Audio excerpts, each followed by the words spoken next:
Ah ouais. Bonjour les amis. Un Québécois aux Philippines, Yves. J'ai toujours pas l'électricité. Je suis pas à Gloria. Je suis à Pinamalayan, Lumambayan, dans le barangay à ma blonde. Je m'abrite en ce moment parce que tombe quelques gouttes de pluie. J'avais décidé de faire un vlog en me promenant, mais il s'est mis à pleuvoir. Je sais pas pour combien de temps. C'est pas très nuageux, mais un nuage plus gros que les autres a décidé de se vider au-dessus de moi. Je vais montrer en même temps les dégâts qu'il y a eu ici. Je pense que l'œil a passé plus près de chez moi qu'ici. Il y a quand même beaucoup de bananiers qui ont péri, des arbres feuillus, mais il n'y a aucun dégât sur les maisons ici, qui sont pourtant pour la plus grande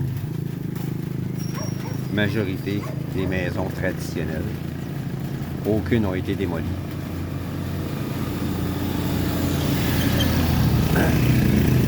Il y a des dommages sur quelques poteaux. Le réseau Internet ici aussi capote. Surtout pour la compagnie PLDT, la pire. Selon moi, c'est la pire. Ici. Ils ont toujours des problèmes. Là, ben encore, le réseau est capote. Il y a un camion qui a passé il n'y a pas longtemps. Ils sont en train de travailler sur la ligne Internet plus loin là-bas. Je voulais aller me promener par là, mais il pleut. Je vais attendre que ça se calme. Parce que c'est juste un petit nuage.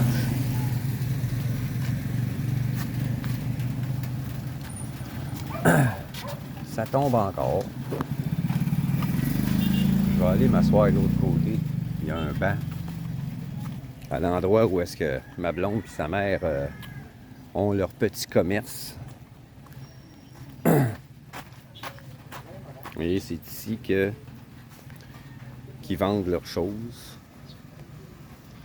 Ici, ils font cuire des bananes. Et sur la table, ben, ils mettent le poisson qu'ils vendent. Ça, c'est un ancien magasin qui appartenait à une de ses sœurs. Il a été dévalisé. Elle a décidé de fermer boutique. Puis c'est sa sœur, son autre sœur, qui avait un autre magasin là, qui se servait de celui-là. Puis le barangay ont décidé de faire fermer ce genre de magasin-là parce que les voitures s'arrêtaient sur le bord de la route. Puis il y a eu un accident à cause de ça. Un camion arrêté. Il y a une moto qui est rentrée de plein fouet derrière le camion, le VUS. Puis il y a eu des poursuites à cause que le conducteur de la moto n'avait même pas son permis de conduire. Il n'a pas pu poursuivre via la LTO le conducteur du camion qui était stationné en plein dans la rue. Il était le conducteur de la moto que son fils est mort, qui était avec lui sur la moto. Il a poursuivi le barangay parce que c'est, selon les règlements municipaux, interdit d'avoir ce genre de magasin-là sur la rue.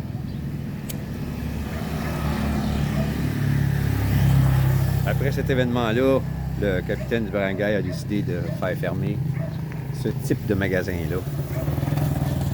Ce que je comprends pas, c'est qu'il y en a d'autres qui se sont ouverts. Pas tout à fait du même type, des genres de magasins temporaires, comme celui que ma blonde et sa mère utilisent. Il y en a plusieurs qui se sont ouverts tout le long de la rue.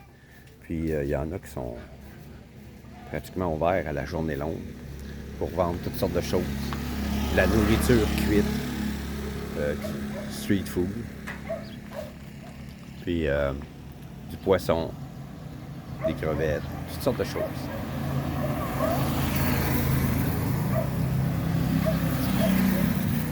C'est comme sur le coup,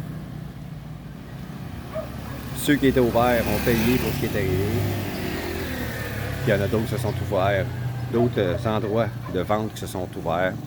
Puis ceux-là, ils n'ont pas été harcelés pour fermer, ne pas ouvrir. Il tombe encore quelques gouttes, mais je vais me promener quand même. Hi, sir.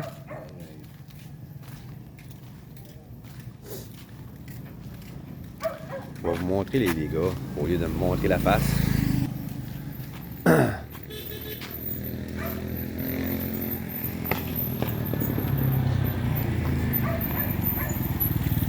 Il y a des arbres qui ont résisté, des feuilles. Vous voyez les bananiers, ça fait dur. Les feuilles effilochées. Ah, ici, c'est l'enfer. Il y avait des gros bananiers là, qui sont tout à terre. Vous voyez les feuilles.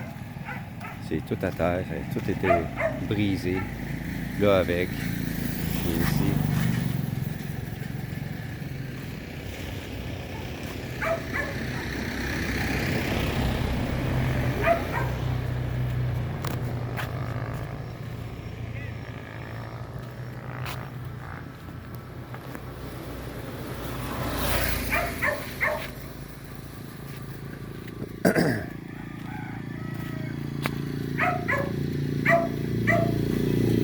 Ça, je sais pas quelle sorte d'arbre que c'est, mais ça reste vert comme ça longtemps.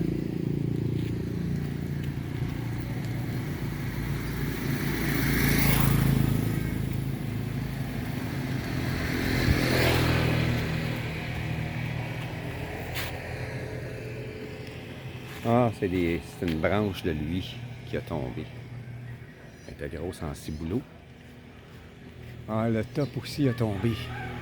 Ça, je pense que c'est un cotton tree. Ça fait comme des cocottes. Quand ça brunit, ça tombe. Puis à l'intérieur, quand on rouvre la cocotte, on dirait du coton blanc. Puis avec ça, ils font des oreillers, toutes sortes de choses. Ah, ça, c'est le camion PLDT qui passe, qui revient. D'après moi, ils ont relevé un poteau. Aïe!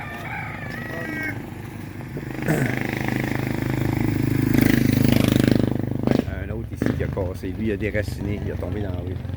Oh boy, OK. Vous voyez, il a déraciné. Ça, c'est un cotton tree. Ou non, c'est un manguier. Il est tombé là-dessus. Bang!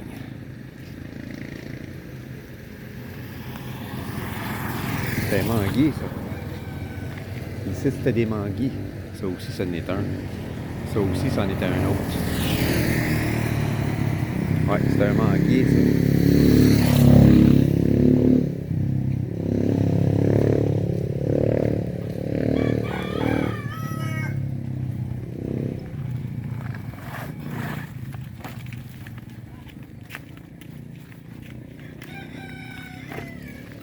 D'habitude, je stationne ma voiture là-bas, tout près de l'endroit où ma blonde vend ses choses.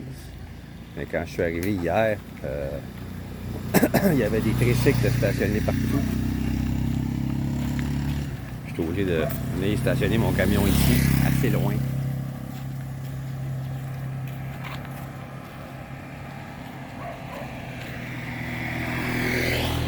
Je sais pas il est où le poteau ou quoi que ce soit. Ah, non, c'est pas un poteau qu'ils ont relevé. Ils ont laissé ça ici.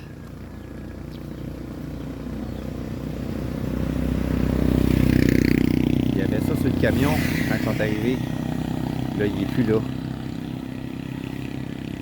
Je sais pas c'est quoi. Pour les déchets.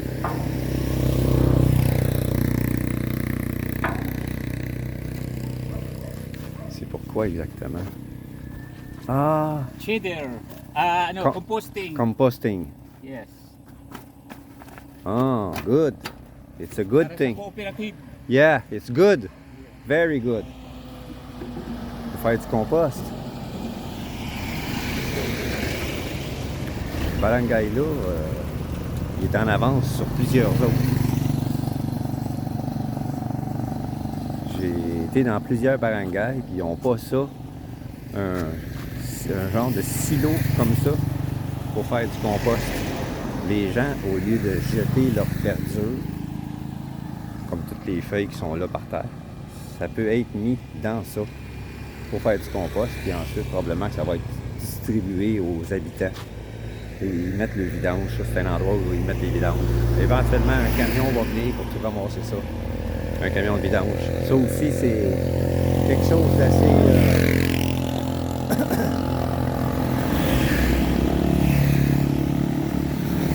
d'assez nouveau. Ici c'est un barangay qui a fait ça dans les premiers, de ramasser les vidanges. Ils passent 2-3 fois par semaine. Ils ramassent les vidanges aux maisons puis ils viennent les mettre ici. Ils ramassent ça avec un tricycle. Puis une fois par semaine, un camion passe, un camion de vidange, puis il vient tout ramasser.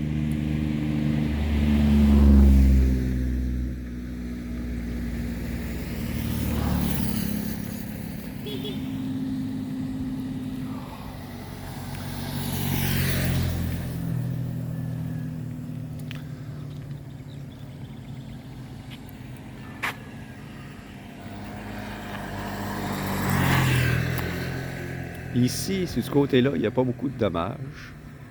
Quelques bananiers ont tombé. Mais il n'y en a pas beaucoup de bananiers. Il y a plus de cocotiers sur ce côté-là. Ici, ils ont ouvert une station-service. La station-service fonctionne beaucoup ici. Puis en plus, je sais pas pourquoi, mais l'essence est moins chère qu'en ville. Habituellement, c'est le contraire. Les petites stations-service comme ça, dans les barangays, l'essence est toujours plus chère. Vous voyez ici, c'est 56 pesos le litre. C'est à peu près 1 piastre et 20. 1 piastre et 25. En ville, c'est 65, 66 pesos pour 1 litre. Good morning. Good morning. What's the purpose of your video? It's a vlog. Vlog? Yeah. Put on YouTube, on my channel. Yeah. You can create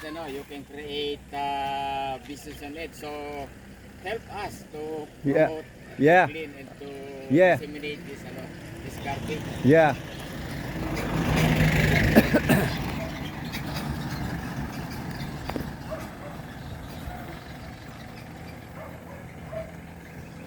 Cet homme-là est dans le conseil du barangay.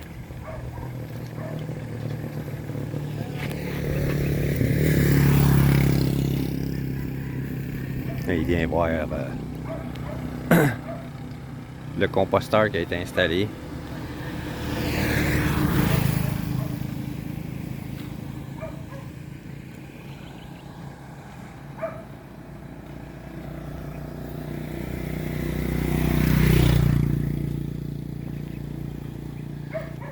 Les manguiers, le manguier qui a cassé, ça va faire de la peine aux enfants. Ils aimaient beaucoup ça, grimper dedans quand ils produisaient pour aller se chercher des mangues pour manger la fin de semaine. La semaine, ils vont à l'école.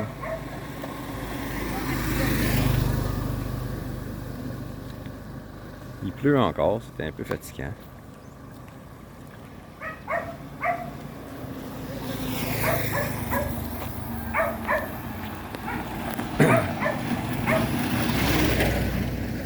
Mais à part ça, sur ce côté-là, il y a quelques bananiers qui ont goûté.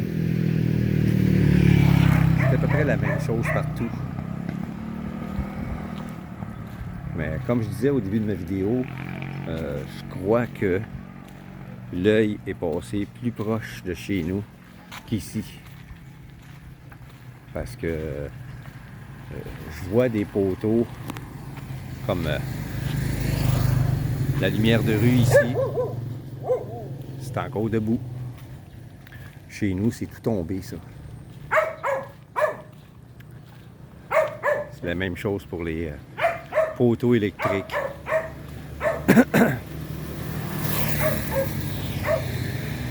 Chez nous, ça a tout tombé. Il y a cette lumière de rue-là qui a penché.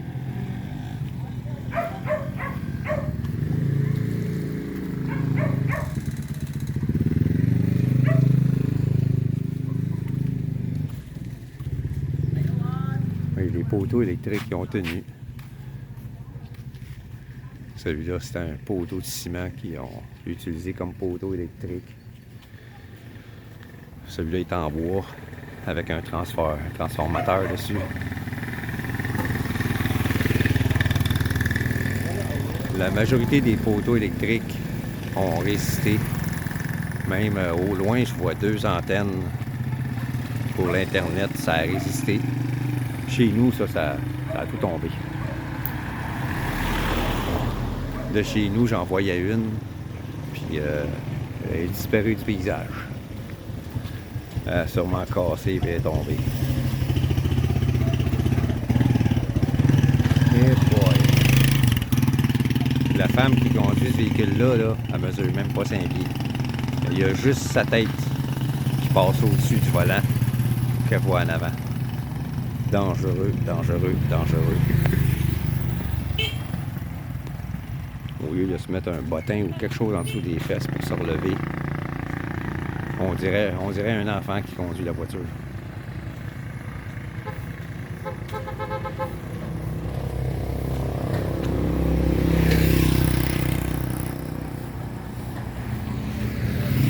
Il n'y a rien sur la rue et des fois les gens klaxonnent juste pour le fun.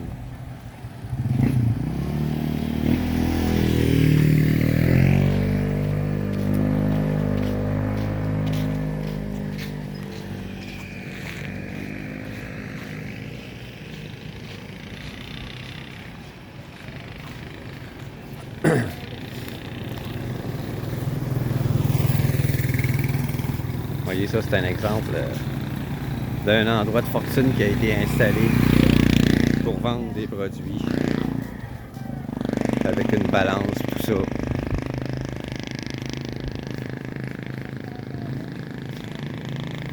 Ça c'est un genre de restaurant Sari Store. C'est ouvert. Ils ont construit ça. C'était pas là, ça. Ça a été construit récemment. Là, ils ont ouvert un commerce là. En face, un restaurant, un autre fermé avec une clôture de bambou. Là, un autre commerce qui a été ouvert là. Il y a plein de commerces comme ça qui se sont ouverts après que le fameux règlement a été passé de fermer ce type de commerce-là. Puis ici, c'était une ancienne épicerie. La dame a pas fermé son épicerie. Ben, elle a fermé son épicerie, puis elle a séparé ça, puis elle loue des espaces pour des gens. Ici, c'est moins pire parce que c'est légal. Elle a gardé juste le milieu pour vendre quelques petites choses qui sont pas vendues ailleurs, qui sont utiles, mais ça c'est loué cet espace-là. Vous voyez le riz, vous voyez dans le milieu c'est marqué 56, mais quand j'étais il y a 2 ans à Manille, il était au-dessus de 70 pesos le kilo. On était en plein dans la crise du riz. Le riz augmentait de plus en plus. Et maintenant, c'est le contraire. Le riz baisse. Tout le monde s'est mis à faire du riz. Je pense que j'en ai parlé dans un de mes vidéos précédentes. Tout le monde s'est mis à faire du riz pour sa propre consommation, pour éviter de payer des prix de fou. Mais à cause de ça, maintenant, le prix du riz a baissé parce qu'il y a moins de demandes.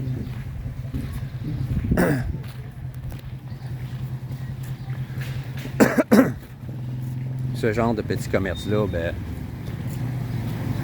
ils vendent maintenant en bas du prix de ce qui était quand je suis arrivé. Ça a toujours continué à baisser. Quand je suis arrivé ici à Mindoro l'année passée, là à peu près un petit peu plus d'un an, le riz était à 61 pesos le kilo. Maintenant, il a baissé jusqu'à 56. J'en ai vu à certains endroits 53.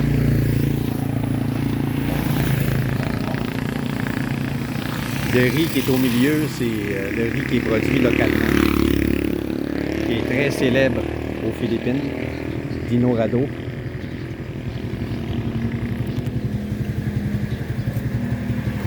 Je vais m'asseoir ici parce que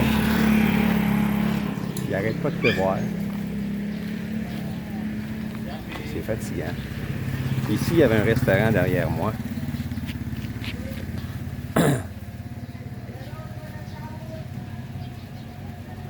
Il a été fermé. Je sais pas pourquoi, parce que la nourriture était bonne. Bon, ça a été fait juste en face d'une belle maison. Très belle maison qu'il y a là derrière.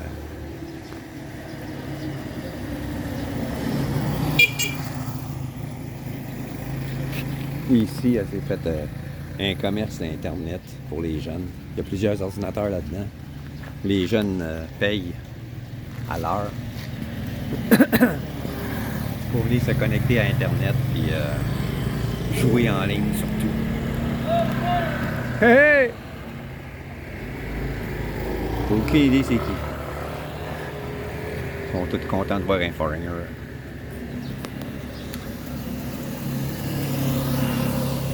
Probablement qu'il vient d'un autre barangay, Pili ou Ginawa. Ils passent tout par ici. C'est la seule route qui mène en ville. Il y a plusieurs barangays qui sont toutes reliés les uns avec les autres. Et il y a seulement cette route-ci qui peut mener en ville. Donc, ils passent tout par ici. C'est pour ça que les commerces fonctionnent si bien ici. C'est très passant. Très passant.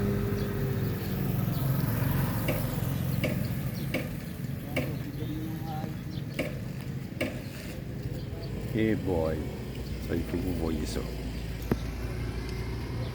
Il y a une machine à laver avec lui sur une moto. Faut le faire. Il n'y a rien qu'ils font pas avec les motos ici. Il n'y a rien qui ne transporte pas, ou presque. Ils transportent des matériaux de construction sur les tricycles.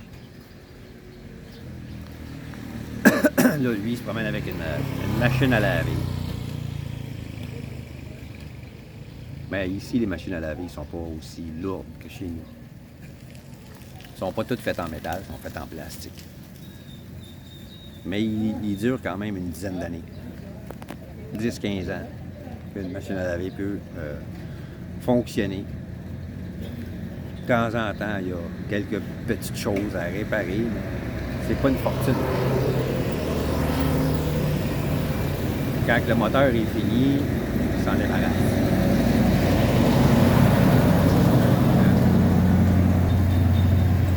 Lui, je sais pas où c'est qu'il s'en va. Probablement qu'il s'en va chercher un véhicule lourd qui est utilisé quelque part pour refaire la route.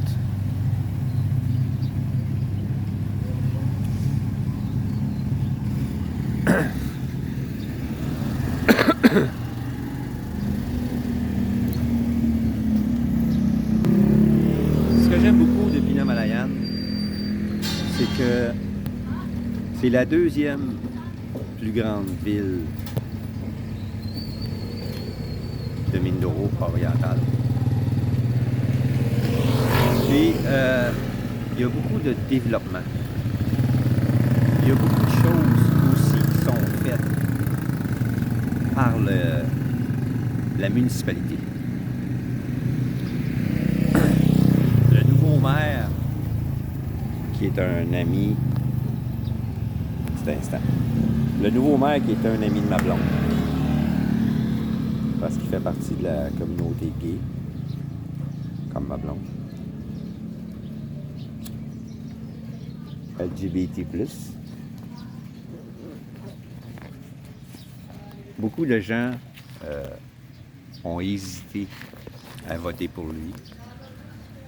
Mais il est le seul qui a... Comment je pourrais dire? Qui n'a pas joué double jeu.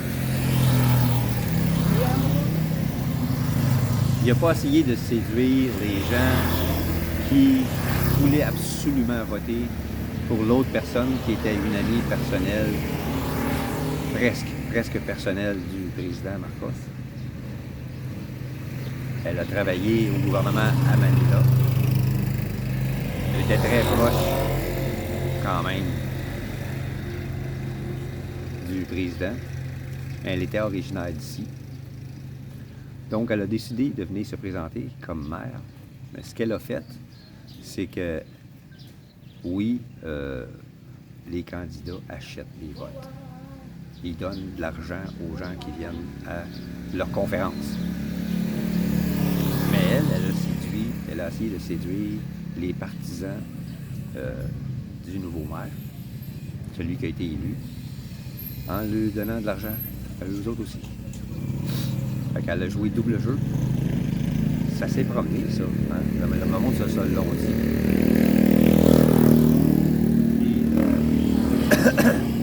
Elle a perdu ses élections. Elle a perdu la face. Parce qu'elle se disait bonne pour ci, bonne pour ça, puis je connais le président, ici, puis ça, puis ça. Elle s'est beaucoup vantée. Elle a mangé une raclée. Tellement que le lendemain des élections, elle était partie. Parce qu'en venant se présenter ici, elle perdait sa job au gouvernement à Manille. Donc, elle ne pouvait plus travailler là. C'était un genre de règlement. Puis là, ben, elle n'avait plus de job. Puis elle n'était pas mairesse. Fait qu'elle s'est expatriée à l'étranger pour aller travailler.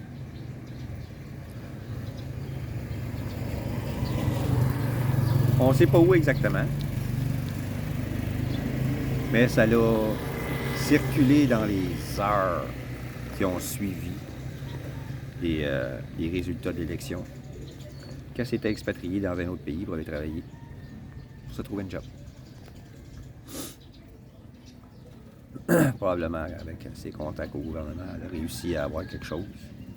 C'était un plan B au cas où, probablement. Mais, comme je disais, le nouveau maire, qu'il y a beaucoup de gens qui ont hésité, qui disaient « Ah, c'est un gay, ah, c'est ça, c'est ça. » Les gens se rendent compte que depuis qu'il est élu, depuis seulement quelques mois, il en a fait beaucoup. Beaucoup. Habituellement, les politiciens font des choses à la fin de leur mandat pour être élus. Lui, dès qu'il a été élu, bang! Il s'est mis à faire plein de choses partout. Les promesses qu'il avait faites, il les réalise réellement. Donc, à le regarder aller, là, les prochaines élections, il va passer comme dans du beurre.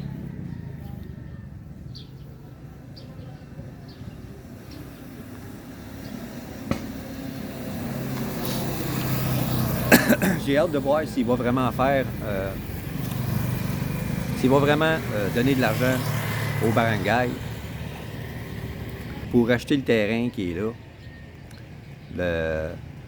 Ça appartient à quelqu'un, ce terrain-là, mais le barangay s'en sert avec la permission de la dame pour faire un basketball court, mais il n'est pas couvert. Et le nouveau maire, quand il est venu ici faire une petite conférence, il a promis que ça allait être couvert.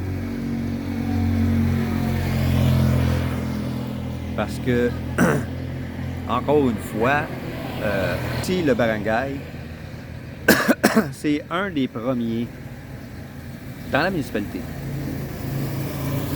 qui a fait un basketball court pour les jeunes. Puis tout ça, c'est parti d'un capitaine du barangay qui a demandé à ma blonde, qui était à l'époque comme en tête des jeunes ici. Il est allé la voir, il a demandé qu'est-ce que je pourrais faire pour les jeunes. C'est là qu'elle a dit un basketball court avec un filet pour le volleyball. Empêcher les jeunes de faire les mauvais coups. Puis ça va créer une expertise.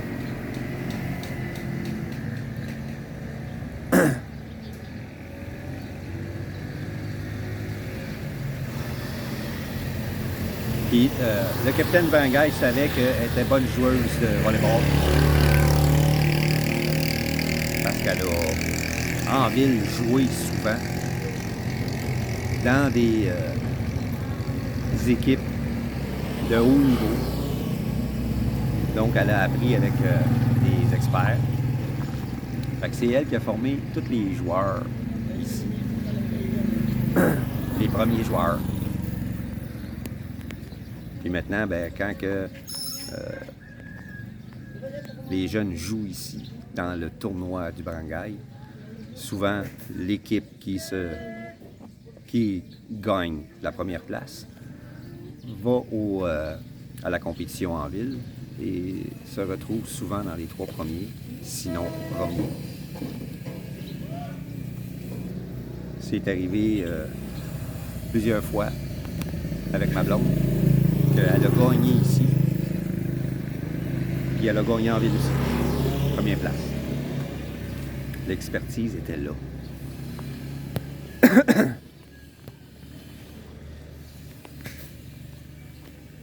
Et ma blonde, elle a beaucoup de résilience, elle a la tête dure, elle est perfectionniste, elle déteste perdre, donc elle s'entraînait énormément pour devenir très bonne. Puis c'est comme ça qu'elle a entraîné les autres, avec cette mentalité-là.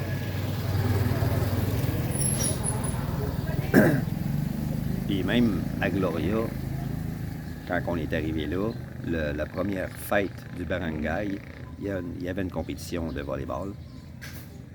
Puis l'équipe de notre rue était la seule bonne joueuse. Il y avait un autre qui était pas si pire. Toutes les autres ne savaient pas jouer du tout. Ils ont eu la 3e place. Un soir à cette année, ils jouaient contre une équipe forte. Puis elle a mené l'équipe à la victoire seule. Elle était partout sur le terrain. Elle est arrivée à la maison, elle était brûlée. Brûlée. Elle est arrivée, puis elle s'est couchée.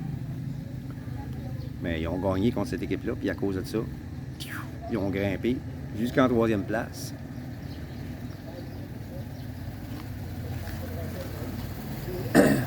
Grâce à ce gain-là, ils ont eu seulement 2 victoires, en tout et partout. Il y avait, dans le barangay, 6 équipes, je crois, ici, qui jouaient l'une contre l'autre. Elle a eu seulement 2 victoires. Elle s'est quand même retrouvée en 3e place, parce qu'elle a battu une très grosse équipe. Maintenant, partout où elle va. Ah! La bonne joueuse de volleyball. Ah! Bonne joueuse de volleyball. De Pinamalayan. Ah! Tout le monde la reconnaît. Elle a beaucoup impressionné là-bas.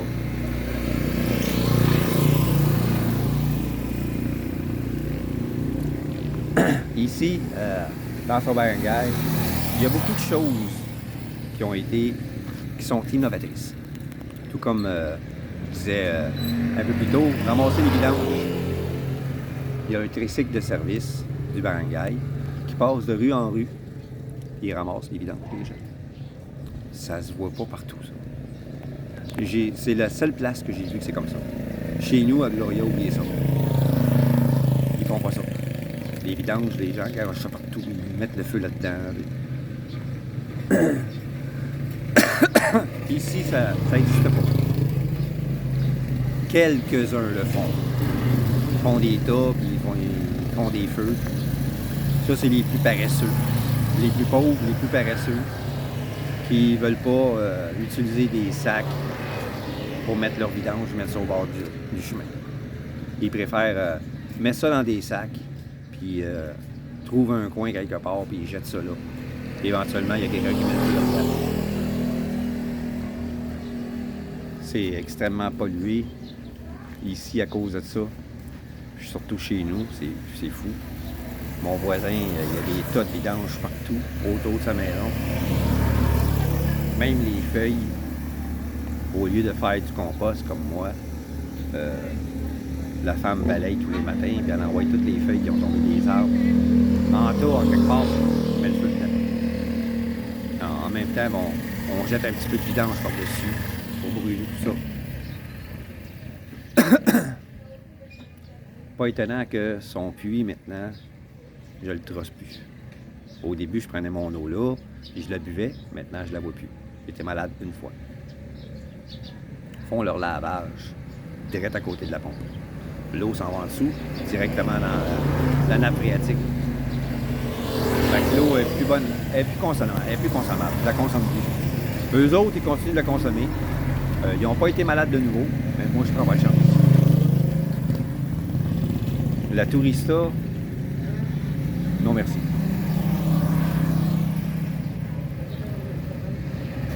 Maintenant, j'achète mon eau. J'achète à peu près 2 contenants d'eau par semaine. Ça me coûte 60 pesos.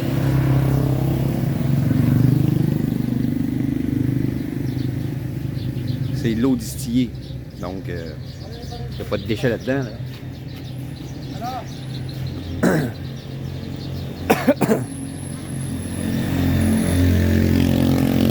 Il y a plusieurs commerces qui en vendent de l'eau ici. Soit de l'eau distillée ou bien de l'eau filtrée par osmose inversée. C'est un genre de distillation. Il y a plusieurs commerces qui en vendent de l'eau comme ça.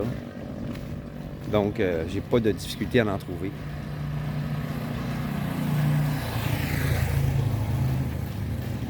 Vous voyez, on l'a avant. Cause la porte. Ça, c'est un Philippin. Retraité. Qui a la nationalité américaine.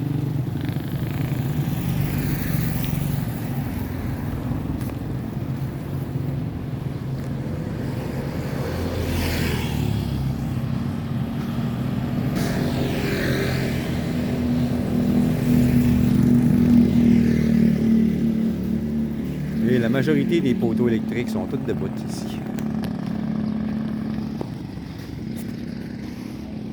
Il y en a un autre là en face.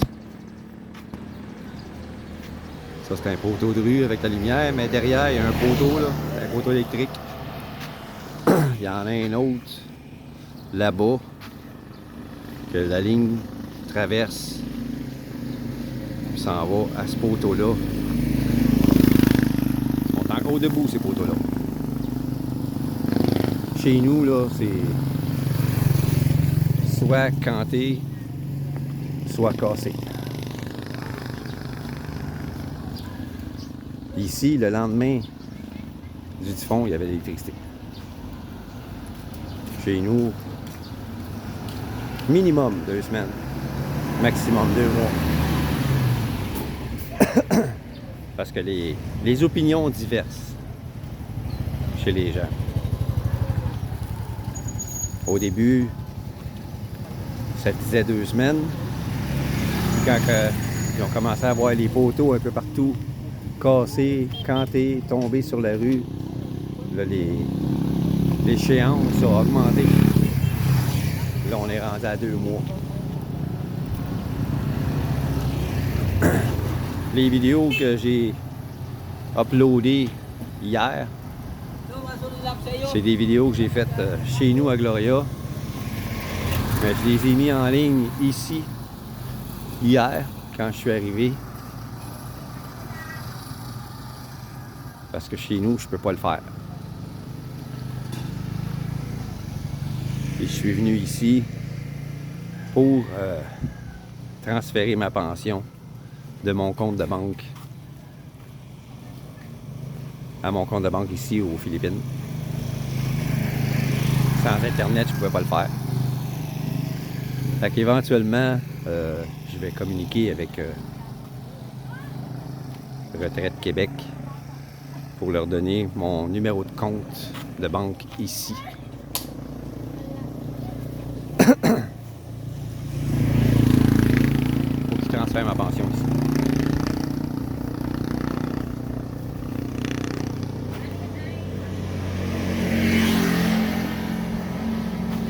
Parce que si ça se reproduit, une chose comme ça, qu'on manque d'électricité à la fin du mois, que je peux pas transférer ma pension, je peux pas passer mon temps à me promener d'une ville à l'autre. Parce que parfois, ici aussi, ils n'ont pas d'électricité en même temps que les autres. Ça arrive plus souvent chez nous, parce que je suis éloigné de la ville, je suis en dehors de la ville. Puis les poteaux, ben, ils sont sur le bord de la route. C'est des chanderies qu'il y a tout le tour.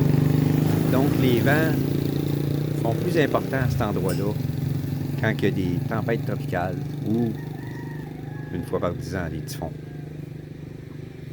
Là, il paraît qu'il y a un autre typhon qui s'en vient sur Mindoro. Il y en a un en ce moment même, le suivant, Paolo. Avant, c'était Opong. Ça se fait par lettre alphabétique, O, P, Q, A, etc. Là, on est rendu à P. C'est Paolo qui est encore à la même place que Nando était avant Opong, au nord de Luzon. Il passe exactement à la même place. Puis le suivant, à ce qui paraît, selon les estimations des instances météo locales et d'Australie, paraîtrait que le suivant va passer à la même place qu'au pont, à peu près, au-dessus de Mindoro. Donc, j'espère que ça va juste être une tempête tropicale, qui ne deviendra pas un autre typhon de catégorie 3 ou 4. Yolanda, qui a passé ici il y a 10 ans, était de catégorie 5. Puis a resté sur place 2 jours. Au lieu de 5 heures comme Opong a fait récemment. Puis chez nous, les vents ont été 1 heure, 1 heure et demie de temps. C'est ça qui a détruit tout. Avant, on a eu de la pluie, puis ensuite, ça s'est calmé. Ensuite, les vents se sont levés. Ils se sont intensifiés. Les vents étaient intenses durant environ 1 heure, puis c'est ça qui a tout détruit. Seulement, après, les vents se sont calmés. Il a plu un petit peu, puis la tempête a passé du côté occidental.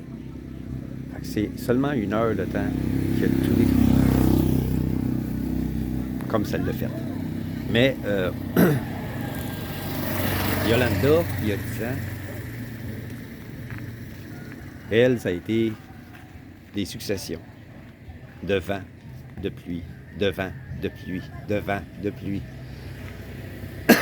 Tout a été détruit partout.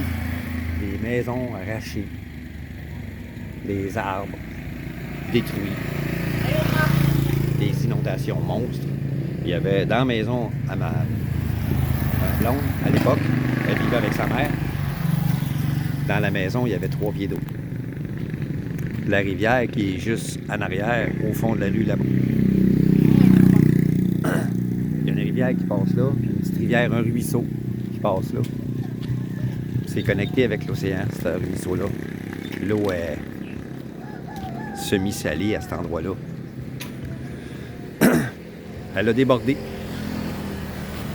Puis tout ici était inondé.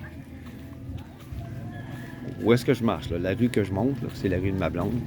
Tout était inondé à cause de l'eau qui était sortie de son lit en arrière de son lit. Puis ça, il y avait 3 pieds d'eau partout dans les maisons. C'est à cause de Yolanda. Mais celui-là, il était de catégorie 5. Puis comme je disais, il est resté ici, sur place, 2 à 3 jours. Mais 2 jours intenses.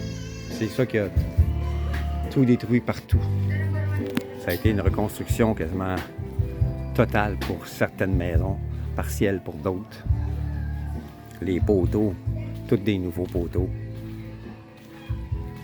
Ça a pris, pour certains, 1 an pour s'en remettre. Fait qu'imaginez, chez nous, c'était une catégorie 3 qui a passé. Puis, les arbres, certains arbres qui ne produisaient même pas dans mes bananiers ont cassé. Fait que ceux-là, c'est 1 an. Certaines talles de bananes que j'ai en arrière, en haut, ça va prendre 1 an avant que ça produise. Les cocotiers, plusieurs mois, parce que il y en a qui se sont vidés complètement de leurs coconuts qui étaient sur le point d'être cueillis. Vous voyez comme ici, là, on voit là, ça là, quelques semaines, ça va être prêt. Ça, c'est un jeune cocotier qui produit. Dans quelques semaines, ça va être prêt à cueillir. Lui, il est bas. Les vents ne l'ont pas vraiment atteint. Eh boy!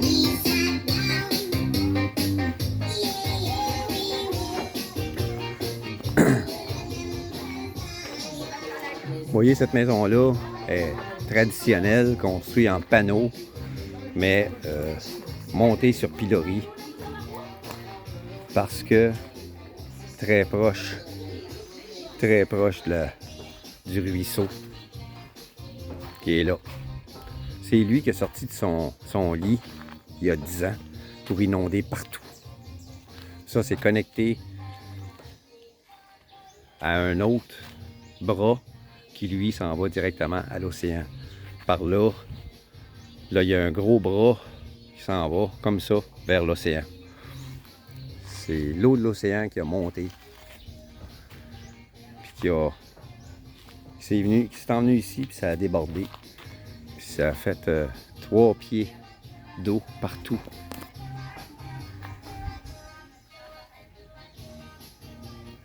Vous voyez ici, il y a un autre genre de palmier. Les feuilles ressemblent un peu au cocotier, mais un peu moins rigides. Puis ça fait des fruits comme ça. Dans ça, il y a des graines. Là, il est encore sur cette tige. Il y en a un qui a cassé en bas là. À partir de ça, il y a d'autres comme ça qui poussent. Il y en a plusieurs ici. Tout le long, il y en a plusieurs. Vous voyez ici, il y a du bambou. Ça a tout cassé. Non, c'est pas du bambou,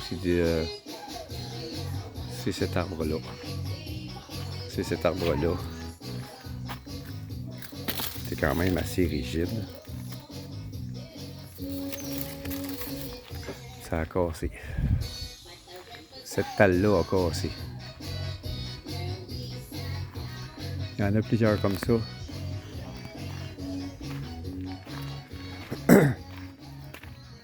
Ici, il y a un fish pond. Et l'eau du fish pond vient d'ici. Quand l'eau monte ici, elle traverse là pour se retrouver dans le fish pond. Puis après ça, ben, ils mettent du poisson là-dedans. Du milkfish ou du tilapia. Ils font du crabe aussi. Puis quand ils sont à maturité, après quelques mois, ils les attrapent au filet. Ils les vendent. C'est un autre genre de commerce. Chez nous, la seule façon de le faire, c'est de le faire au bout de la terre, puis de me connecter à la rivière. Mais l'eau de la rivière, c'est de l'eau douce. Fait que je ne sais pas si je peux avoir un fish pond de milkfish. Je sais que le tilapia peut vivre en eau douce, parce que dans la rivière qui passe en arrière de chez nous, il y a du tilapia. Les gens l'attrapent pour le consommer.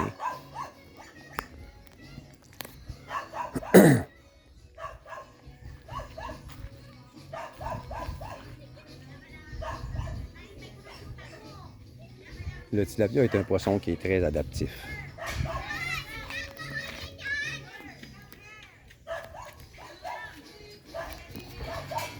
Ah, la personne m'appelle. Come here, come here.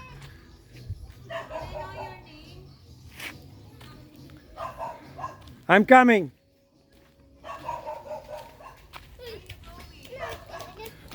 I'm making a vlog for YouTube.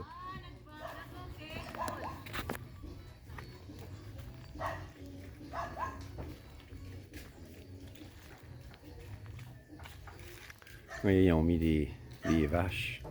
Ça, c'est pas les vaches des Philippines, ça, là. C'est pas le carabao. C'est un autre, ça. Hello!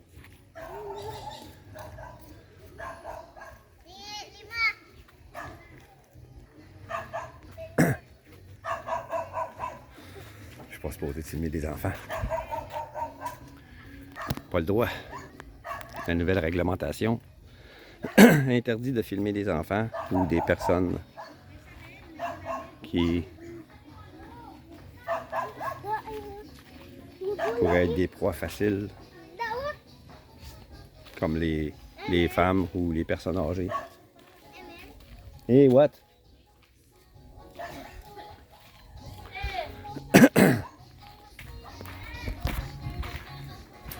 Ah, la dame a dit que c'était ok que j'ai pas besoin d'y aller. Elle voulait seulement savoir pourquoi je filmais.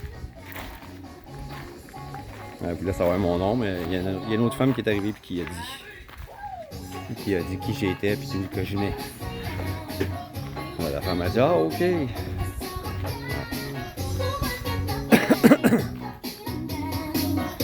Là, ma blonde elle me cherche.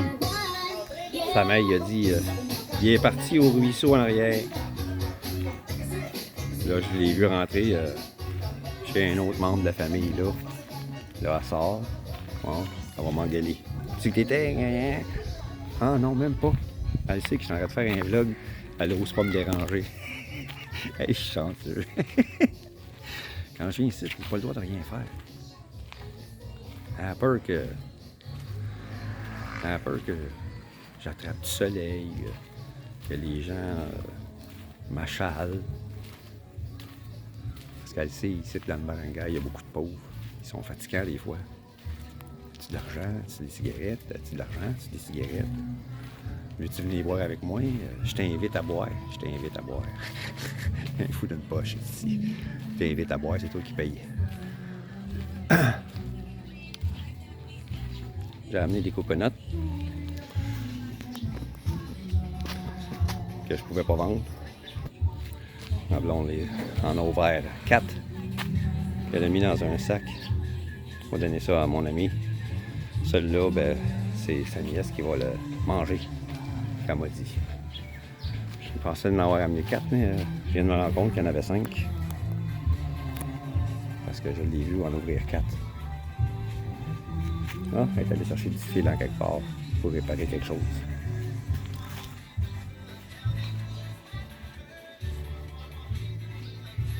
Hey!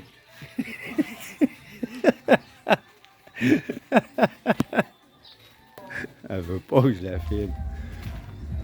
S'il était bien habillé avec un pantalon, tout le kit, les cheveux bien coiffés, là, elle aimerait ça. Mais là, elle est dans ses habits de tous les jours. Elle n'est pas à son meilleur, elle ne veut rien savoir. Hey!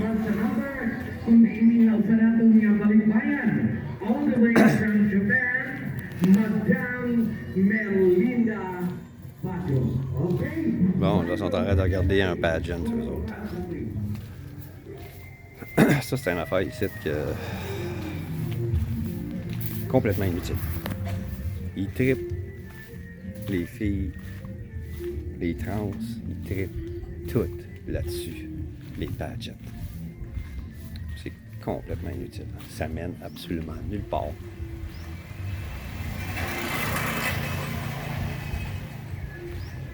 Une sur plusieurs milliers va monter jusqu'à la première place puis se présenter comme Miss Monde.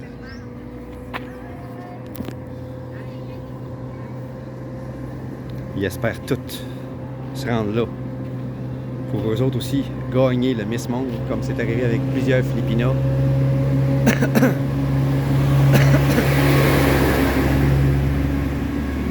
Mais les gros camions qui passent là, les gros camions là, c'est l'enfer. Mais pour en arriver là, pour se rendre jusqu'à Miss Monde, pour y participer, c'est beaucoup de sacrifices. Premièrement, il faut qu'il évite le soleil pour devenir la plus blanche possible. Vlog.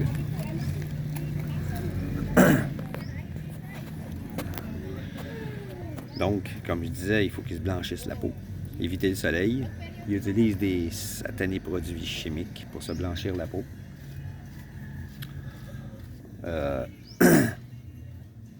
Parce que la majorité des Filipinos, ce que beaucoup de gens ne savent pas, qui voient les pageants là, à la télé, là, puis qui voient une Filipina gagner, c'est pas une pearl. Un mix avec du foreigner. C'est ceux-là qui gagnent. Les autres, les purs Filipinas qui se présentent, sont jamais sélectionnés pour se rendre jusque-là. C'est seulement celles qui ressemblent le plus aux femmes de l'Ouest, qui sont Filipinas, qui vivent ici, qui parlent tagalog, ou un autre dialecte, mais qui parlent l'anglais. C'est ceux-là qui montent les échelons. Les femmes locales, eux autres, ne montent pas les échelons pour se rendre jusque-là. Mais ils trippent tout là-dessus et ils espèrent tout. Fait que c'est des dépenses d'argent inutiles, des déplacements, des sacrifices qui sont inutiles parce qu'ils vont traîner ces souvenirs-là toute leur vie, ils vont s'en vanter toute leur vie, mais ils n'ont jamais été plus loin souvent que le national. Ils n'ont jamais été à l'international. Certaines n'ont même pas dépassé le provincial, puis d'autres n'ont même pas dépassé le municipal. Puis ils trippent tout là-dessus. Moi, je trouve ça complètement inutile. Parce que les standards de beauté dans l'Ouest puis ici, c'est pas pareil. Beaucoup de femmes ici, à cause qu'on a la peau foncée,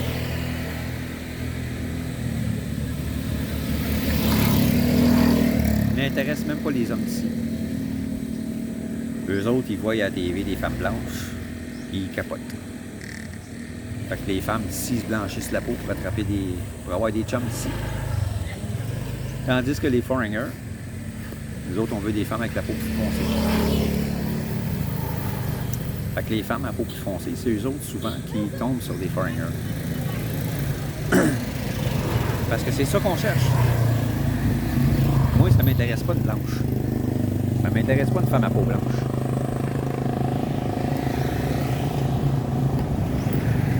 Oui, il y en a des très belles. C'est pas à cause de la couleur de la peau. C'est la mentalité générale. La mentalité générale que chez nous, c'est ça qui m'intéresse plus. Puis, c'est plate à dire, mais c'est des femmes blanches. Donc, c'est pour ça que les femmes blanches ne m'attirent pas. Parce que tu as tout le temps peur de tomber sur une féministe extrême, une woke,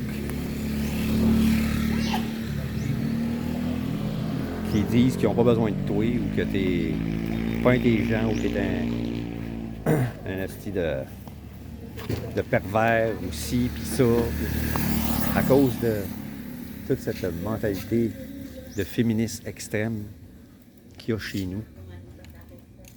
Ici, ça n'existe pas. Ça n'existe pas le féminisme. Probablement qu'en ville, il y en a quelques-unes qui pensent comme ça.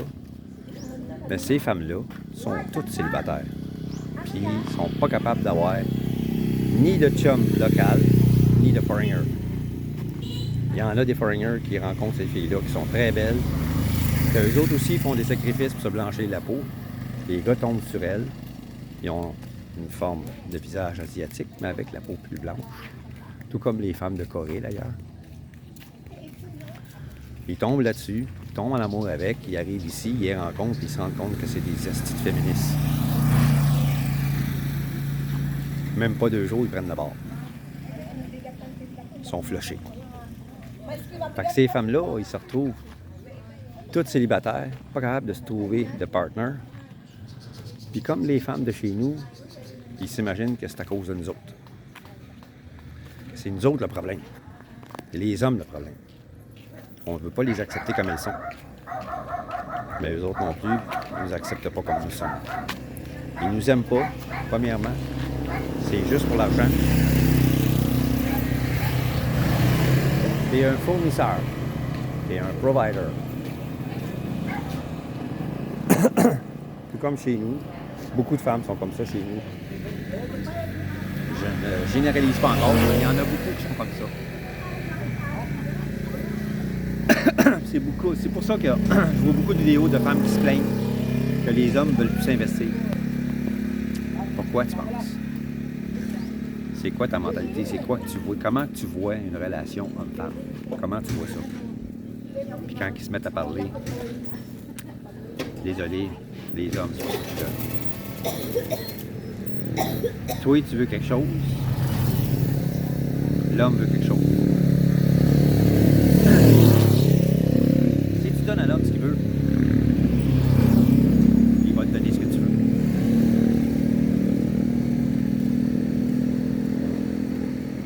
Mais toi, tu veux pas donner ça.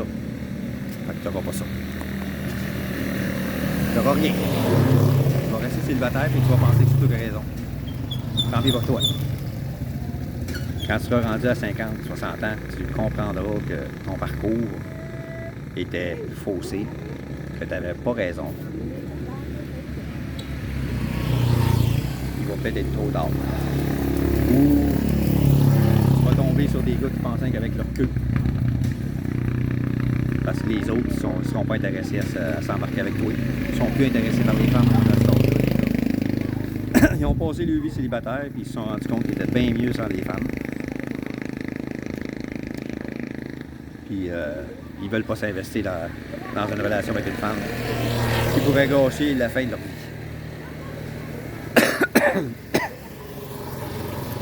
Il y en a beaucoup de foreigners qui viennent ici avec cette mentalité-là. Ils fuient les relations toxiques de leur pays. Puis quand ils arrivent ici, ils veulent même pas prendre de chance, même si on leur dit que les femmes ici sont différentes. Ils veulent même pas prendre de chance. Non, moi je reste célibataire. Ça va me permettre de voyager, de me promener dans les Philippines, aller en Thaïlande, au Vietnam, pour 2 semaines ici, 2 semaines là, à petit prix. Parce que les billets d'avion ici, c'est pas cher pour aller à ça. Ah, encore un camion. Pour aller dans ces pays-là, à partir d'ici, c'est pas cher.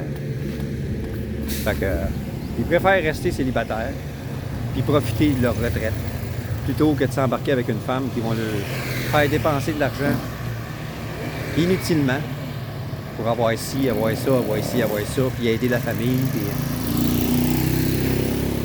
Fait qu'ils préfèrent rester célibataires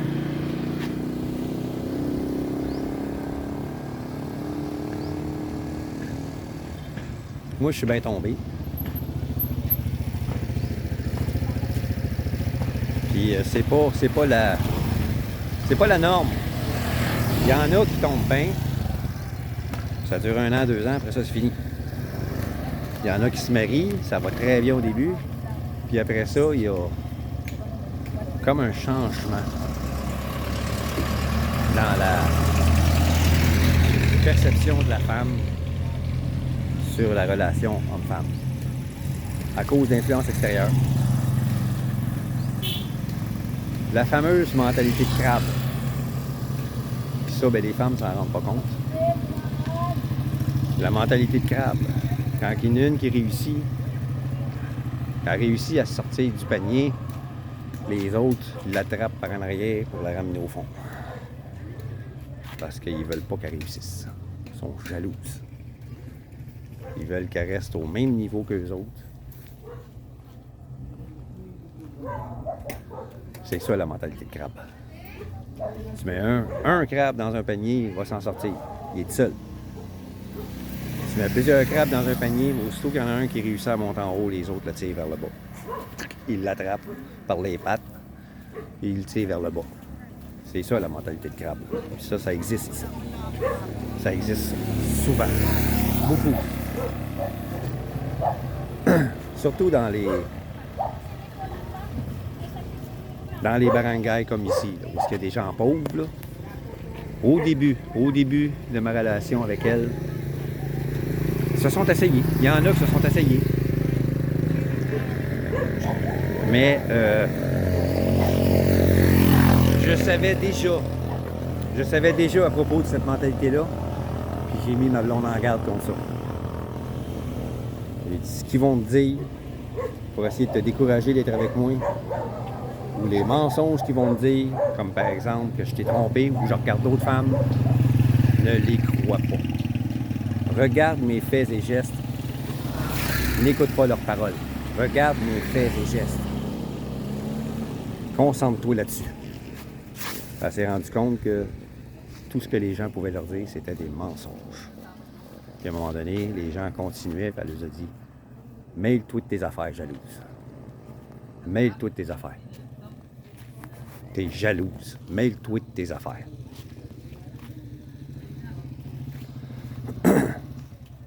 Maintenant, elle n'écoute plus personne.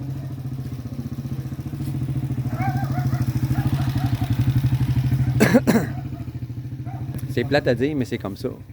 Il faut le savoir, puis il faut le prévenir. Là, il commence à faire chaud. Le soleil tape. L'humidité rentre dans le corps. Je vais arrêter le vlog. Même mon écran, j'ai de la misère à avoir une belle qualité d'image.